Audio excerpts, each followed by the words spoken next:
বাংলাদেশ পাকিস্তানের সঙ্গে জিতবে এটা আপনাদের মনে হয়? যেই দলের ব্যাটিং এর উপরে ভরসা থাকে না, দেখুন যারা বাংলাদেশ সাপোর্টার রয়েছেন তাদেরকে একবার জিজ্ঞাসা করুন, তারাও উত্তর দেবে। তারা চায় মনে প্রাণে যে বাংলাদেশ জিতুক, কিন্তু বাংলাদেশ জিতবে তো এই প্রশ্নটা রয়ে যায়। কারণ তারাও ভরসা করতে পারে না বাংলাদেশের ব্যাটিং এর উপরে। বাংলাদেশের বোলিং বিভাগ এখন যথেষ্ট উন্নত, কিন্তু বাংলাদেশের ব্যাটিং বিভাগ আপনারা দেখুন, আপনারা বলতে পারবেন বাংলাদেশের কোন ব্যাটসম্যান এখন ফর্মে রয়েছে? পরপর দুটো ম্যাচে 50 করছে, পরপর তিনটে ম্যাচে 50 করছে। একটা দুটো ম্যাচ ফ্লপ যেতেই পারে, একটা দুটো ম্যাচে ফ্লপ গেলে তার পরের ম্যাচে সেঞ্চুরি বা হাফ সেঞ্চুরি বাধা থাকে। আর পরপর যদি এরকম ভাবে অফ ফর্ম যায়, মানে 6টা ম্যাচের মধ্যে একটা ম্যাচে 50, বাদ বাকি ম্যাচে কোনো রান নেই, ওই ব্যাটসম্যানকে কি বলবেন? বাংলাদেশে এমন ব্যাটসম্যান রয়েছে, কোন ব্যাটসম্যান কখন জ্বলে উঠবে কেউ বলতে পারবেন না। এইটাই তো সমস্যা বাংলাদেশের। বাংলাদেশের বোলিং যথেষ্ট উন্নতি করেছে, কিন্তু ব্যাটিং দেখুন পাকিস্তানের সঙ্গে রয়েছে, এই ম্যাচ জিততে পারলেই ফাইনালে উঠে যাবে। আপনার মনে হচ্ছে যে ব্যাটিং দশা দেখতে পাচ্ছি, লিটন দাস খেলবে কিনা সন্দেহ রয়েছে ইনজুরির কারণে। কিন্তু বলুন তো, লিটন দাস থাকলেও লিটন দাসের পারফরমেন্স কি? লিটন দাসও তো একই জিনিস দেখতে পাচ্ছি, একটা ম্যাচে 50 তো 4টে ম্যাচে কোনো কিছু রান নেই, ওই 15, 16, 20। এই অবস্থা কিন্তু বাংলাদেশের সবকটা প্লেয়ার, সবকটা ব্যাটসম্যানের। এবারে বিচার করবেন আপনারা যারা ক্রিকেট দেখেন। আমিও চাইবো বাংলাদেশ জিতুক, কারণ বাংলাদেশ ভারতের পাশে।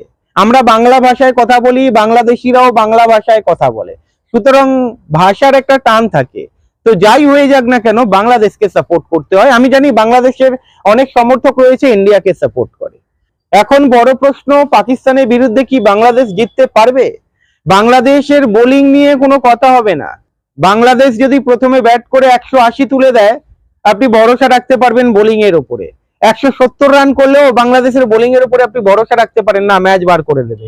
কিন্তু 170 রান যদি মানে অন্য দল করে, আপনি ভরসা রাখতে পারবেন না। হয় হাড্ডাহাড্ডি ম্যাচে হেরে যাবে, নয় অনেক তাড়াতাড়ি হেরে যাবে, একটা দুটো ম্যাচ জিতে যায়। আর এই দলের উপরে ভরসা রাখা যায়? বাংলাদেশিরা চাইছে জিতুক, ইন্ডিয়ারাও চাইছে জিতুক। দেখেছেন সূর্যকুমার যাদব কি বলেছে, আপনারা শুনেছেন, বাংলাদেশকে এগিয়ে রাখছে, অনেক উন্নতি করছে। কিন্তু বাংলাদেশের কি দম রয়েছে ইন্ডিয়াকে হারানো? ইন্ডিয়া যদি দুটো হারায়, বাংলাদেশ তো অ্যাটলিস্ট একটা হারাবে, তাহলেই তো ম্যাচটা জমবে।